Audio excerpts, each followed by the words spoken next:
The council chamber was full that morning. Representatives from 40 different species sat in their usual seats talking before the meeting started.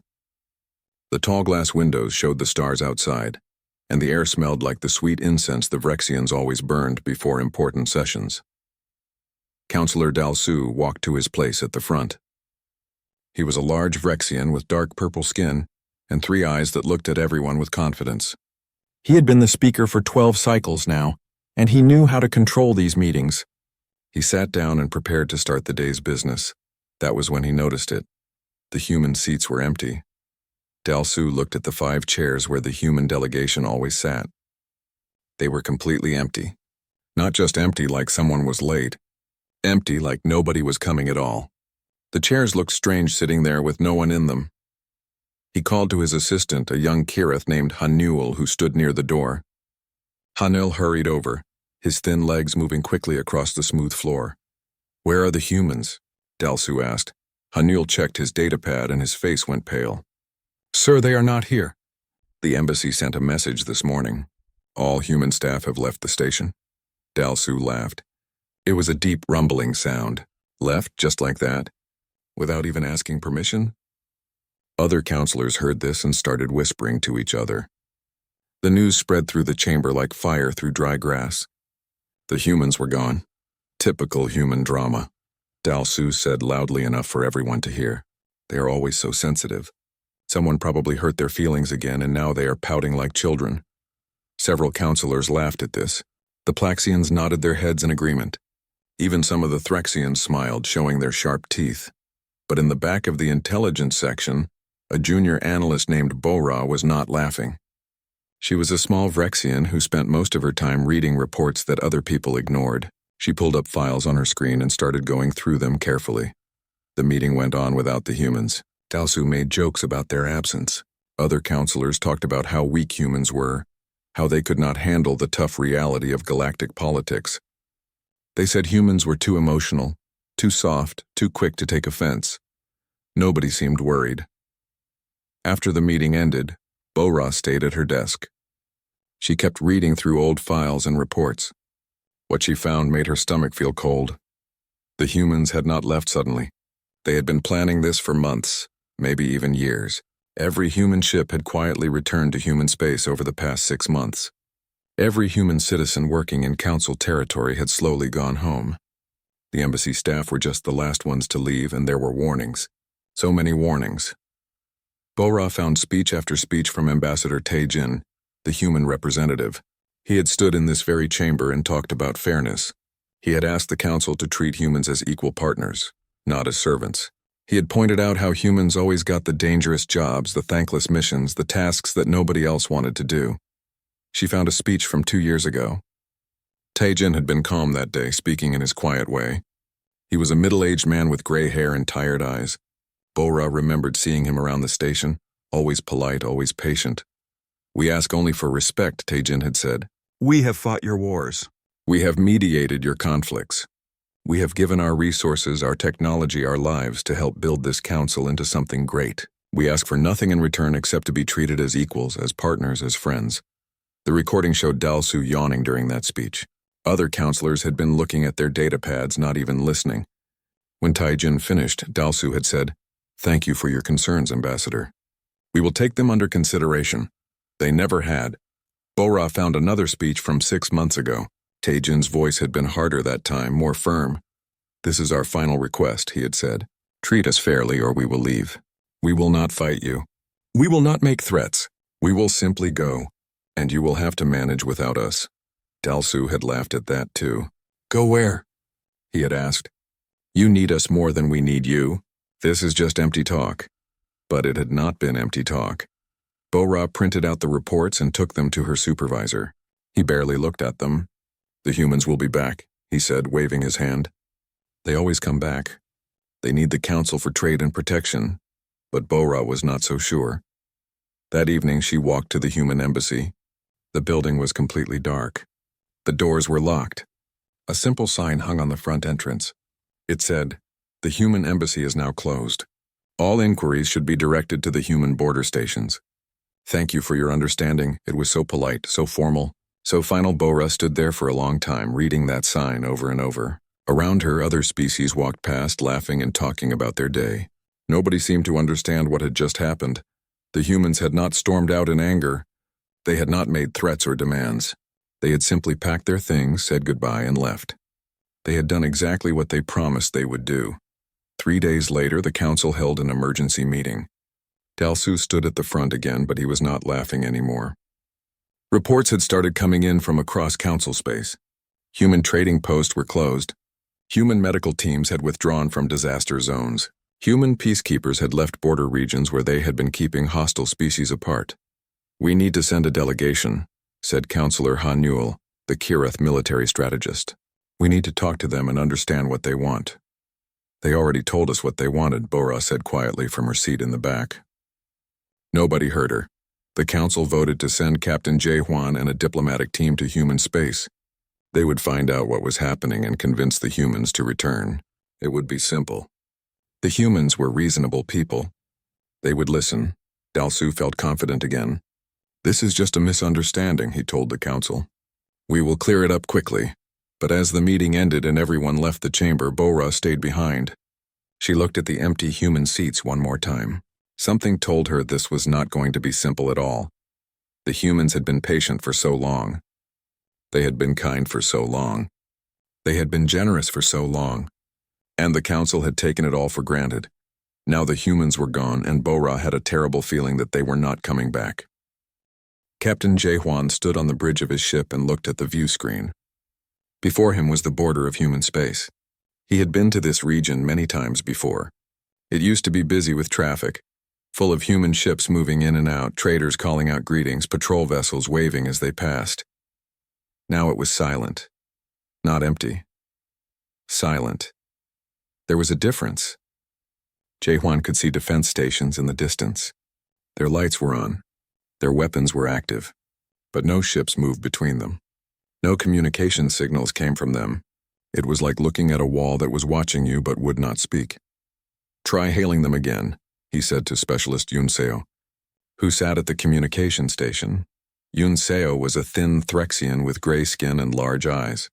She had worked in communications for 20 years and could speak 17 languages. She pressed buttons on her console and sent out another signal. "Human vessels, this is Council Diplomatic Ship Aurora. We request permission to enter your space for peaceful talks. Please respond." They waited. Seconds turned into minutes. Finally, a response came back. But it was not from a person. It was a recorded message played by a computer. "This is the Human Border Authority. Human space is currently closed to all foreign vessels.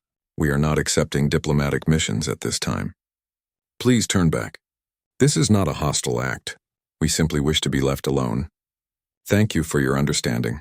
The message ended. Yoon Seo looked at Jae Hwan with worry in her eyes. "Try again," Jae Hwan said. "Use the emergency diplomatic codes. Tell them we are here on official council business." Yoon Seo sent the message with the special codes that were supposed to open any door in council space. The codes that meant urgent business from the highest levels of government. The same recorded message played again. Word for word, exactly the same. Commander Hee-won walked up behind Jae Hwan. She was a tall Rexian woman with scars on her face from years of military service. She had fought beside human soldiers in 3 different wars. She knew them well. "They are not going to let us in," she said quietly. "We have to try," Jae Hwan said. He was a Kirath and his people believed in persistence. "We will wait here. Maybe someone will talk to us eventually." They waited for 6 hours, then 12, then a full day. The recorded message played every time they sent a signal. Nothing else came through. During that time, other ships arrived. A Plaxian trading vessel showed up, trying to reach a human station where they used to buy medical supplies. The same recorded message turned them away. A Threxian passenger ship came looking for humans who had promised to attend a cultural festival. The same message sent them back. Yoon Seo spent hours trying to break through the communication block. She tried every code she knew. She tried sending messages in different languages. She tried using old frequency channels that humans use to monitor. Nothing worked.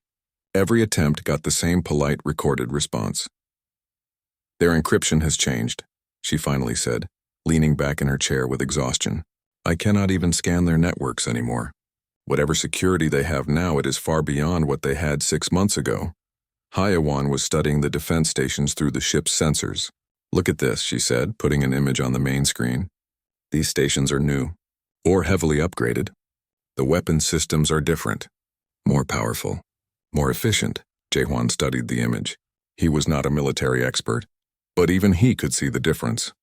The stations looked more dangerous now, more serious. When did they do this? He asked. That is the question, HFY said. Our last intelligence report on human military capabilities is from 8 months ago. It shows nothing like this. Either they built all of this very quickly, or they had it ready and we never knew about it. Yunseo pulled up files on her screen. I am reading the old reports now. We always assumed humans were behind us in technology. We thought their weapons were weaker. Their ships were slower. Their defenses were basic. Maybe we were wrong, HFY said. Maybe they just let us think that. HFY felt something cold in his chest. You think they were hiding their real strength? HFY shrugged. I think humans are very good at making people underestimate them. We saw them as soft, emotional, weak. What if that was exactly what they wanted us to see? They tried for 3 more days. HFY sent personal messages to human officers he had worked with before.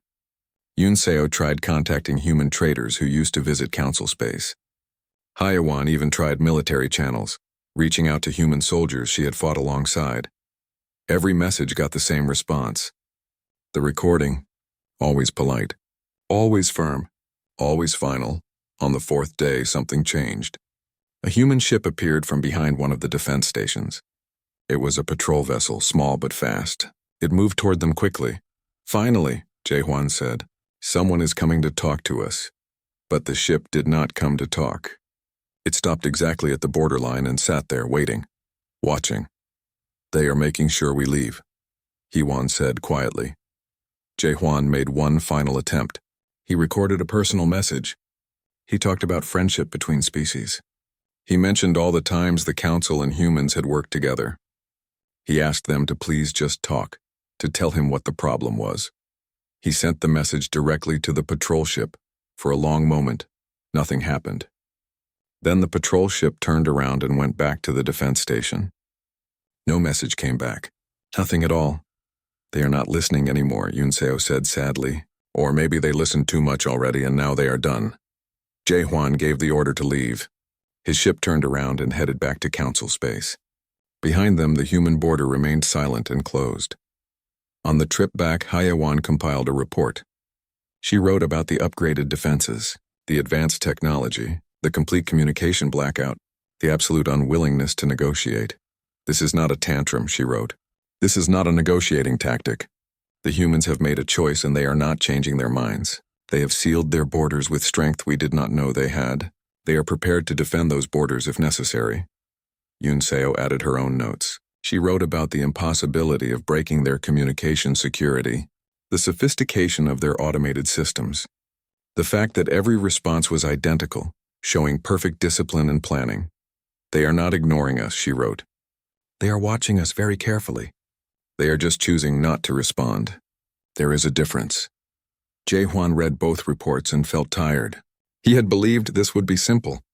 He had thought the humans would be reasonable. He had been certain they would at least talk, but the humans had talked. For years, for decades. They had talked and nobody had listened. Now they were done talking. When they arrived back at council headquarters, HFY delivered his report in person. Dalsu sat in his chair and listened with a frown on his face. So they refused to see you, Dalsu said when HFY finished. That is unfortunate. But they will change their minds when they realize they need us. HFY looked at the counselor for a long moment. I do not think they need us, he said quietly. I think maybe we need them.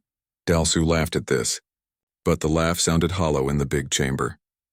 And nobody else joined in. The first sign came 3 weeks after the humans closed their borders. A Plaxian colony called for emergency help. A disease had broken out, spreading quickly through their population. They needed medicine. The call went to the Council Medical Division.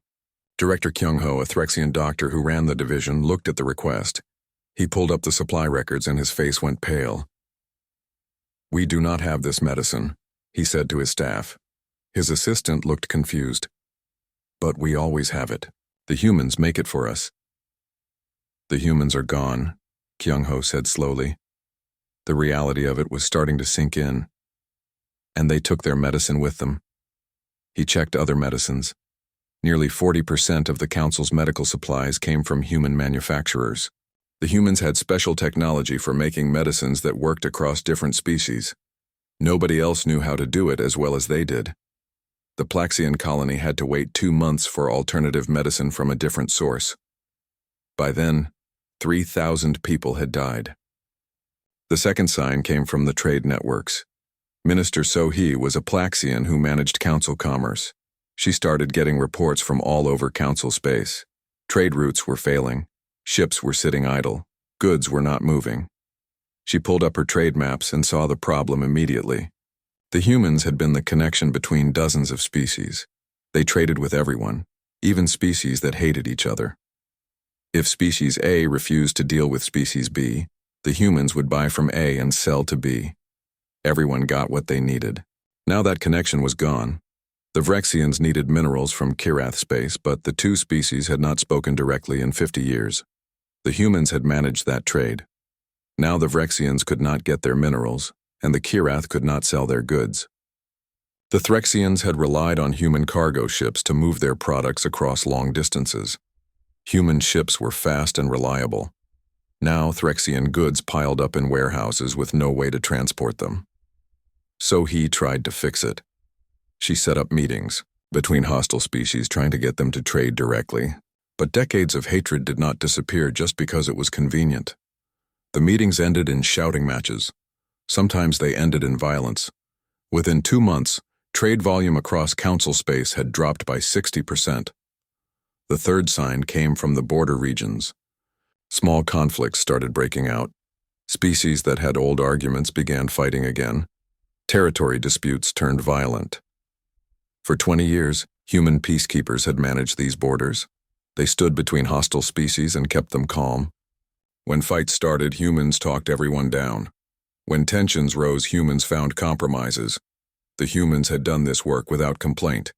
They had lost soldiers doing it. But they had kept the peace.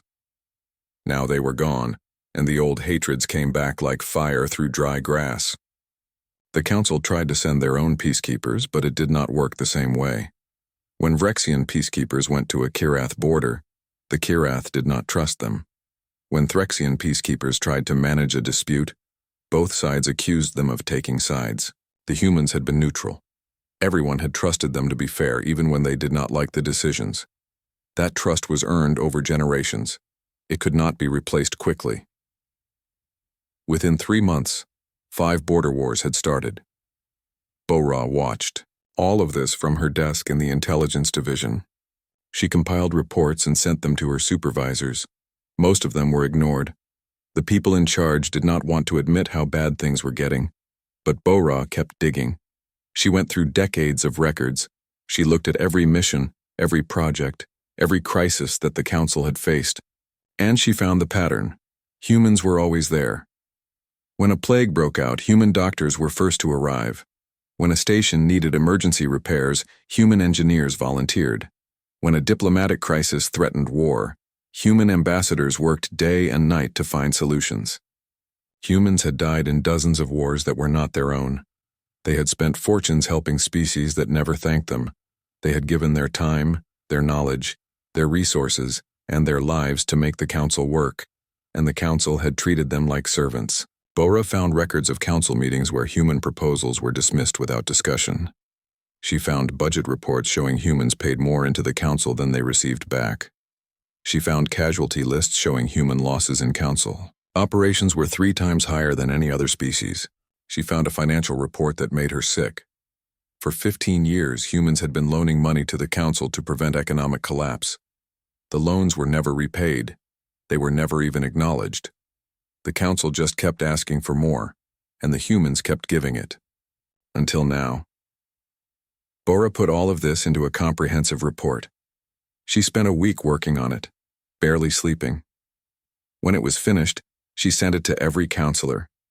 She sent it to news organizations. She sent it to anyone who would read it. Most people ignored it. Dalsu called her into his office and told her to stop causing trouble. Her supervisor threatened to fire her, but some people read it. Ambassador Su-jin, a Kirath diplomat, read the whole thing. She sat in her office afterward, staring at the wall. She had worked with humans for 10 years. She had thought they were friends. Now she realized she had been part of the problem. She had asked humans for help constantly. She had relied on their patience and kindness. But she had never asked if they needed help. She had never questioned whether they were being treated fairly. She had taken them for granted, just like everyone else. Counselor Hanul read the report too.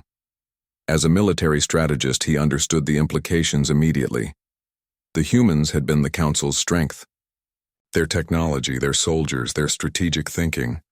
Without them, the Council was weaker, much weaker, and the humans knew it.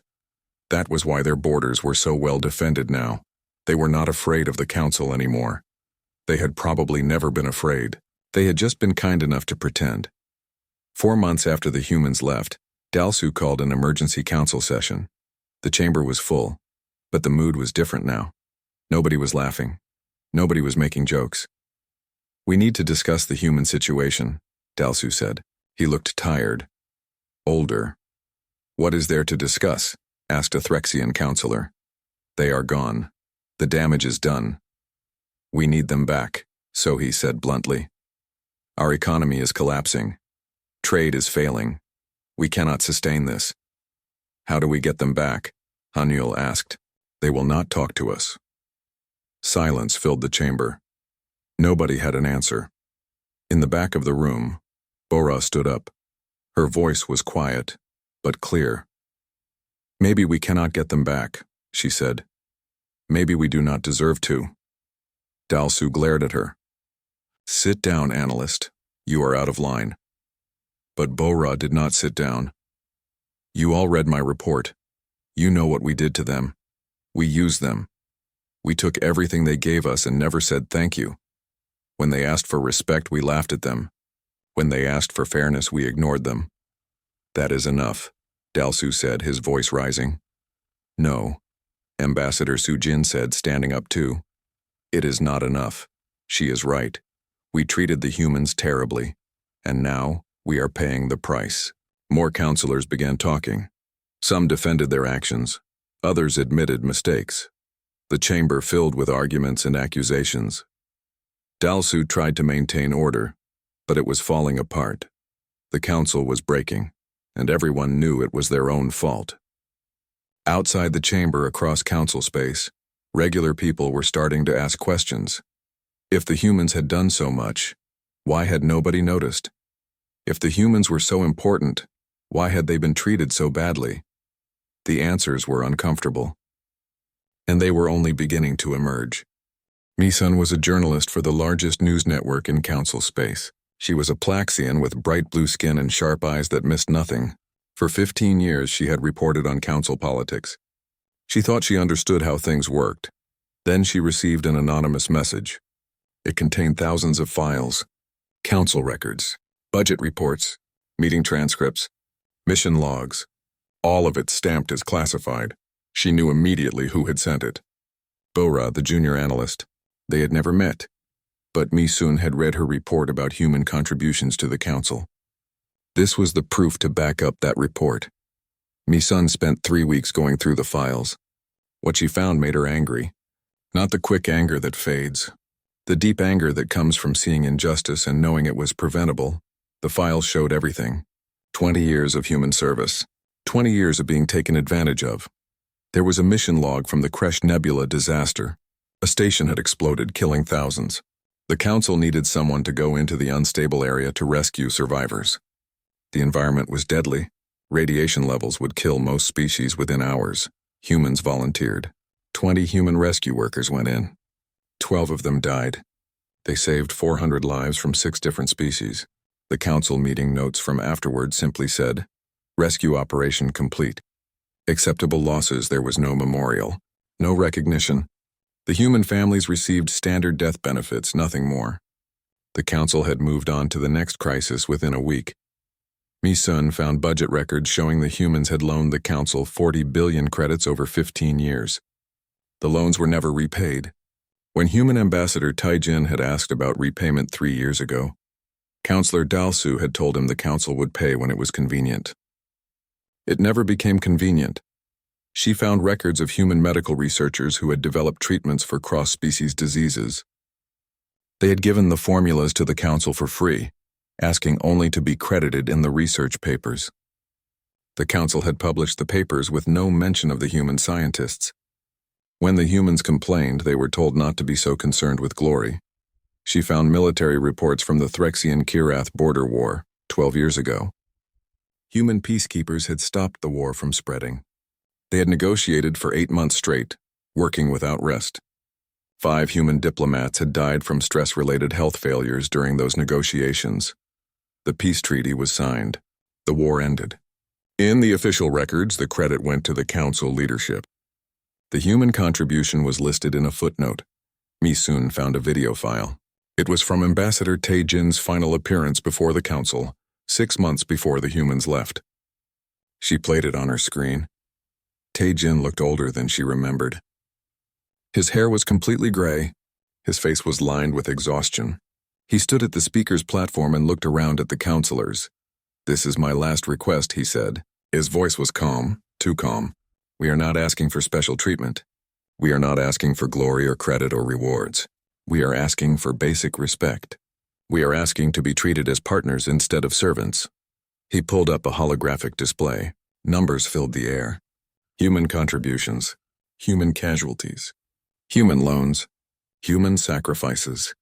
"We have given everything we have to this council," Tai-jin said. "And in return you have given us contempt. You laugh at our concerns. You dismiss our proposals. You take our help and never say thank you." The camera showed the counselors. Some were looking at their data pads. Others were whispering to each other. Dalsu was checking his messages. Nobody was really listening. "So this is our final statement," Tai-jin said.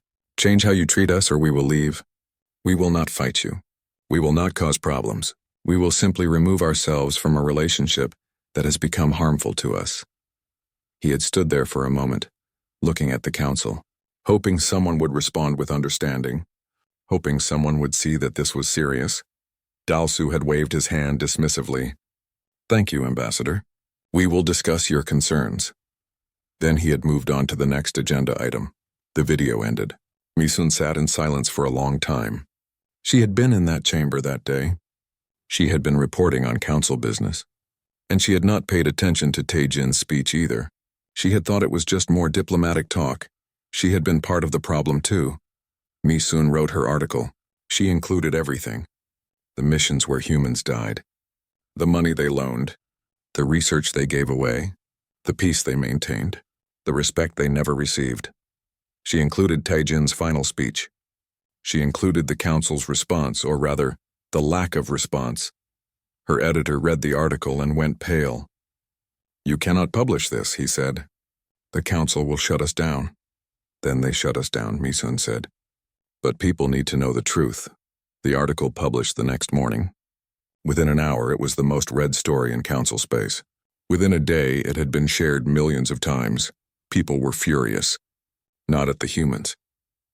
At the council, protests started within a week. Thousands of people gathered outside council headquarters. They carried signs that said, "Apologize to the humans and we failed them," and "Justice for the 12," referring to the rescue workers who died in the Kresh Nebula. More journalists picked up the story. They found more examples. A human agricultural expert who had saved a Plaxian colony from famine and received no recognition. A human engineer who had designed the safety systems used on every council station and never been paid for his work. A human teacher who had developed educational programs for 20 different species and been told her methods were too simple. The stories kept coming. Each one showed the same pattern. Humans giving, council taking. Humans asking for respect, council giving contempt. Elder Wanshik was one of the few counselors who had supported the humans. He was a Kireth who had served on the council for 40 years. He had voted against every decision that exploited the humans. He had been outvoted every time. He held a press conference. He stood before the cameras and spoke honestly. "I am ashamed of this council," he said. "I am ashamed of myself for not doing more. The humans asked for so little. They deserve so much, and we gave them nothing but disrespect." He showed records of the final vote, the one that happened just before the humans left. Ambassador Taijin had proposed a new agreement. Humans would continue helping the council, but in exchange they wanted equal voting rights. They wanted fair payment for their services. They wanted credit for their work. The council had voted against it. 35-5. The majority said humans were asking for too much. They said humans should be grateful to be part of the council at all. 2 weeks after that vote, the humans had closed their embassy and left. The public reaction was explosive. People demanded resignations. They wanted Dalsu removed from office. They wanted investigations into council corruption. They wanted justice for the humans who had died serving the council. Dalsu tried to defend himself. He gave speeches saying he had been trying to protect council interests. He said humans had always been free to leave if they wanted. He said the council had done nothing wrong. Nobody believed him. In her small office, Bora watched the news and felt a mixture of satisfaction and sadness. She had wanted people to know the truth. Now they knew. But the truth was painful. She received a message from Mi-sun. "Thank you for the files. You did the right thing," Bora wrote back. "I just hope it is not too late," but she suspected it was. The humans had made their choice. They had closed their borders and walked away. They had been patient for so long. They had given so much. And they had finally decided they were done. The truth was out now. Everyone knew what the council had done. Everyone knew how badly the humans had been treated. But knowing the truth and fixing the problem were two different things. And some damage could not be undone. 6 months after the humans left, Captain Jae-hwan made a second trip to the human border. This time, he was not there as a council representative. He was there as himself carrying a personal message. He had written to a human officer he had served with, a woman named Lieutenant Kim who had saved his life during the Rexian crisis. They had been friends once. Or he had thought they were friends. Now he was not sure if he had ever really understood what friendship meant to her. His ship approached the border. The same defense stations were there, silent and watchful. He sent his message to the automated system, explaining that he wanted to speak to Lieutenant Kim. He wanted to apologize. He wanted to understand. For 3 days, he received nothing but the standard recorded message. Then on the 4th day, something different came through. It was not a live communication. It was a pre-recorded message, but it was personal. A face appeared on his screen. It was not Lieutenant Kim. It was a man he did not know, middle-aged with kind eyes and a tired smile. "Hello," the man said.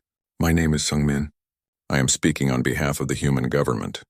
We have received many messages like yours in recent months. Messages from individuals who want to apologize, who want us to come back, who want to know why we left." Sung-min paused. When he spoke again, his voice was gentle but firm. "We left because we had to. Not because we were angry, though we had reason to be. Not because we wanted revenge, though we could have caused great harm on our way out. We left because staying was hurting us." He looked directly at the camera as if he could see Jae-hwan through it. "For generations we gave everything we had to the council. We gave our time, our resources, our technology, our lives. We did it because we believed in the dream of a united galaxy. We believed that if we just kept helping, kept giving, kept being patient, eventually we would be seen as equals. But that never happened. The more we gave, the more was expected of us. The more we helped, the more we were taken for granted. We were never partners. We were servants who did not know their place." Sung-min's expression softened slightly. "Some of you were different. Some of you were kind. Some of you were fair. We remember those people. But kindness from a few individuals does not change a broken system. And the system was broken. The council was built on the expectation that humans would give endlessly and ask for nothing in return. So we made a choice. We chose ourselves. We chose our own well-being. We chose to stop sacrificing our people for those who did not value those sacrifices." He leaned back in his chair. "You want to know if we are coming back? The answer is no. We are not coming back. Not now, not in the future. This is not a negotiating position. This is a final decision. We are doing well. Better than we expected, honestly. Without the burden of council obligations, we have resources to invest in our own people. Our economy is growing. Our technology is advancing. Our people are happier. We should have left a long time ago. Sungmin stood up. Behind him, Jae-hwan could see a window showing a beautiful city with tall buildings and green parks. "We wish you well," Sungmin said. "We hold no hatred toward the council or its people. We simply want to be left alone. Please respect that choice. Do not send more delegations. Do not try to contact us. Let us go in peace," the message ended. Jae-hwan sat in his captain's chair for a long time, staring at the empty screen. He had hoped for something different. An angry tirade he could argue against. A list of demands he could try to meet. Something that gave him a path forward. But there was no path forward. The humans were done. And they were happy to be done. He took the message back to the council. It played in the main chamber. Councilors watched in silence. When it ended, nobody spoke for a full minute. Finally, Dalsu stood up. He looked smaller now, older. The protest had forced him to resign as speaker, but he was still a counselor. "For now, they are bluffing," he said weakly. "They need us. They will realize that eventually." "No," Elder Wonshik said. He stood up slowly, his old bones creaking. "They do not need us. They never needed us. We needed them. And now we have to live with the consequences of how we treated them." Other species were trying to contact the humans independently. The Plaxians sent their own delegation. They received the same recorded message. The Threxians tried to reopen trade channels. The channels stayed closed. Even the Vrexians, who had been some of the worst offenders, attempted to apologize. Their messages went unanswered. The humans were consistent. They wanted to be left alone. They meant it. Meanwhile, the council was falling apart. 3 member species withdrew completely, saying they had lost faith in the leadership. 5 border wars continued with no resolution. The economy remained in crisis. Medical shortages were causing deaths across council space. Public anger forced changes. Dalsu was officially removed from the council and faced criminal investigation for corruption. 7 other councilors resigned. New elections were held. Bora was promoted to senior analyst. She was given the task of helping rebuild the intelligence division with an emphasis on honesty and accountability. On her first day in her new position, she hung a picture on her wall. It was a photo of Ambassador Tae-jin giving his final speech. She wanted to remember. She wanted to make sure others remembered too. Elder Wonshik became the new council speaker. He was old, but he was honest. His first act was to create a memorial for all the humans who had died serving the council. It was a simple monument with names carved in stone. Thousands of names. At the dedication ceremony, Wonshik spoke to a crowd of thousands. "These names represent people who gave their lives for us," he said. "They asked for nothing but respect. We gave them nothing but contempt. Let this monument remind us of the cost of arrogance. Let it remind us that taking others for granted always comes with a price." The council began the slow process of reform. They established fair payment systems for services. They created equal voting rights for all species. They built accountability measures to prevent exploitation, but they did it without the humans. And everyone knew the council would never be as strong as it once was.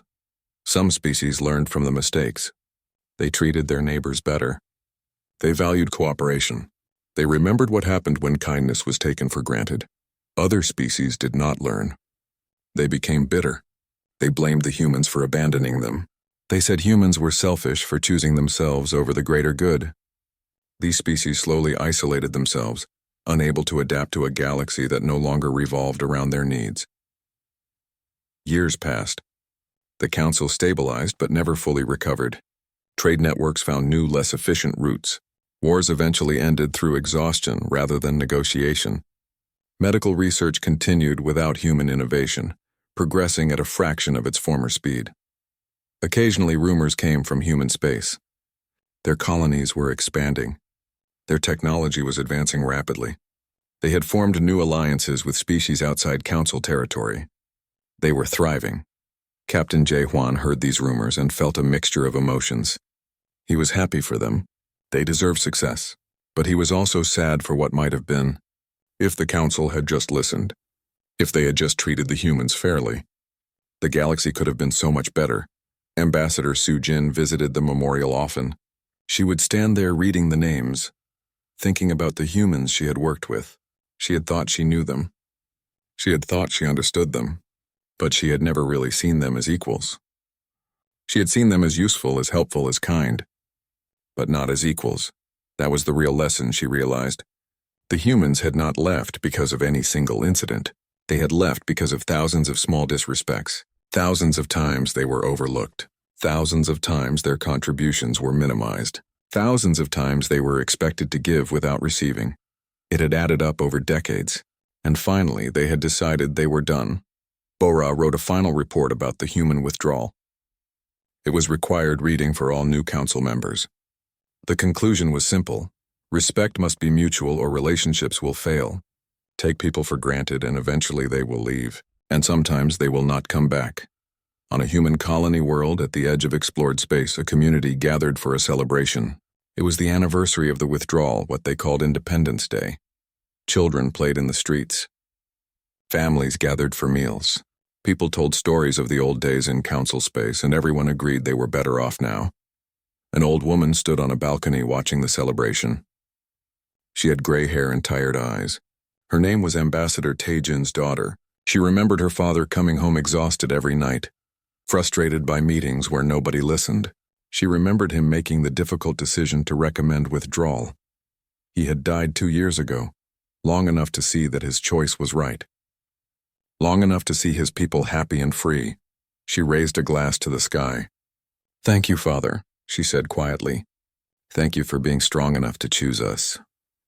Thank you for knowing when to walk away." Around her, humanity continued its celebration. They had left the council quietly, without drama or vengeance. They had simply decided that their own well-being mattered more than endless service to those who did not appreciate it. To give so much, for so long, and then to finally, peacefully, choose themselves. The council had learned its lesson, but the lesson came.